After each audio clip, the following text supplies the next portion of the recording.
嗨，大家好，我是戴淑仙，我来自英国。今天我想来分享一些事情，我发现可能有人会对对方说，但是其实在英语中会听起来不礼貌。许多我的观众有时候会问我一些问题，比如说昨天我对我的同事说这件事情，但是他的反应有点奇怪，所以我不确定我说的是不礼貌吗，还是有问题吗？警告大家不要说这些事情，不然对方可能会不喜欢或者不屑这样。The first thing that you should probably not say to someone in English is "you're thin." 所以我知道中文你可以说你瘦了，这是一个很礼貌、一个很好的事情，就是表达你觉得对方看起来很好。但是如果英文你说对方你瘦了 ，it's gonna make people feel uncomfortable, maybe insecure. Like recently I was somewhere and I was in like a Chinese restaurant and someone said to me, "You're thin," or "You're thinner."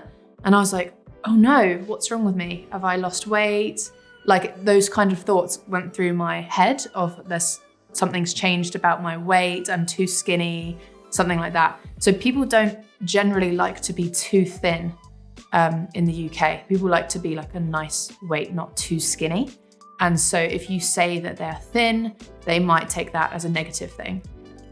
There's pretty much no way to get around that and translate it in a better way, I think. I think you can just say, "You look great," and that's a nice thing. You can't misinterpret that, right? You look great, that's going to be fine. But pretty much avoid saying anything about someone's weight. If they were quite overweight before and then they lost weight and you know that they were trying to lose weight, then you can say, "Hey, you've lost weight," and that's a nice thing to say. But if you don't know that that's their intention to lose weight, then maybe just avoid the whole weight thing. There's a lot of insecurities and people generally don't want to hear about their weight. So just don't say that one. The next one is, "You look tired." You look really tired. People hate hearing this. It's like, oh, brilliant. I look tired. Cool. It means like you don't look good, right? People don't want to hear that they don't look good, even if they are tired. I know that people say this because it comes from a good place. It's like showing compassion, like, "Oh, are you okay? Like you didn't sleep well," and like 同情对方。所以应该是从一个好的地方来的。但是其实在英语你可能最好不要说对方看起来很累 because they're probably going to feel offended by that and just think like, "Oh, great, I look rubbish. Not only am I having a bad day, but I also look tired." Fantastic. So instead of saying "you're tired," you could maybe say "how are you doing?" Like to show that that's an open space for them to express if they are having a bad day or if they didn't sleep well. So it's just showing that you're concerned about their well-being rather than sort of criticizing their appearance. And I know it's not supposed to be a criticism, but it could sound like that. So just saying, "Are you okay?" Like, "How are you doing?" That's going to sound much better.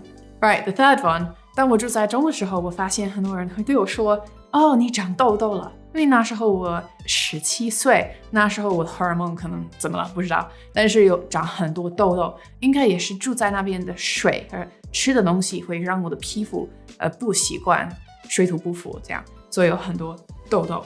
经常会有人对我说，你长痘痘了，然后我在想，干嘛告诉我？因为我当然知道，如果我跟一个陌生人见面，然后他一见我就说你长痘痘了，我会觉得有不好的感觉是吧？ People are just gonna feel like, why do you have to comment about my skin? I know that loads of people suffer with skin issues and it's a real ongoing struggle, not like a chronic issue for lots of people. They'll try different things like cutting dairy out of their diet, changing, like, I don't know, loads of different skin creams. Oh my God, you have no idea how much some people spend on skin products.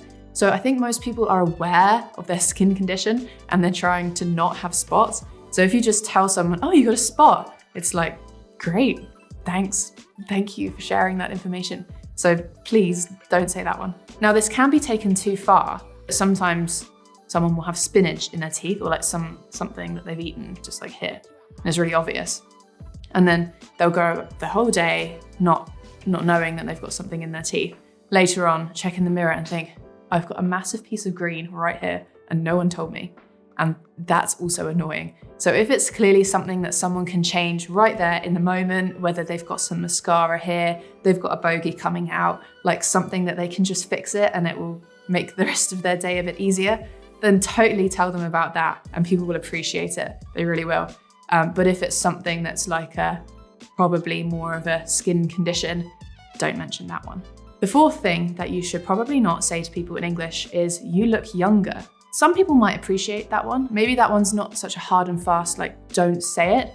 If you think someone is relatively, like, I don't know, middle-aged, and you say, oh, you look really young, then that could be a compliment. I can see that. But I think the same as the others, people just generally don't want to think too much about how they look, or like, they might start worrying, like, oh, was I looking old before? Or like, how old do they think I am? Or like, there'll be some kind of insecure thoughts that might be triggered by that. So I think it's nicer just not to mention that. I know that in Chinese culture, it would be like a really common thing to say, oh, is this your sister? You know, a lady and her mum. They're saying that the mum looks as young as the daughter. I think that sort of things, it's not as common here. Maybe that one's not so serious. But instead of saying you look young, just say nothing about that. And then the last one that I want to share is about looking cute. This could sometimes be interpreted in kind of a negative way, like someone's small and childlike, almost like they're being patronized. So even women sometimes wouldn't like to be called cute by a stranger, especially if they're small. They might feel a bit patronized by that.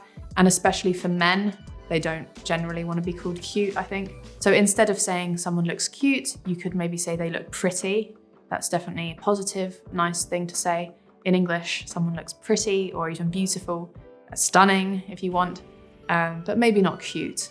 That one's also a little bit maybe less serious. So I just want to thank the sponsor for today's video, which is Surfshark. Surfshark is a VPN that helps you watch blocked platforms in other countries, like blocked shows on Netflix, BBC. So for me, for example, I love shows like Ghosts, Normal People.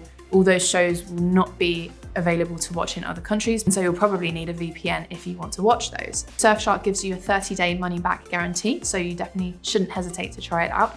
And you can use the promo code SusieWoo to get 83% off. It's the best price in the market, so I definitely recommend you to check that out if you're looking for a VPN. The link is down below, so you can find out more about that. OK， 谢谢收看，我是戴淑萱，我们下次见哦。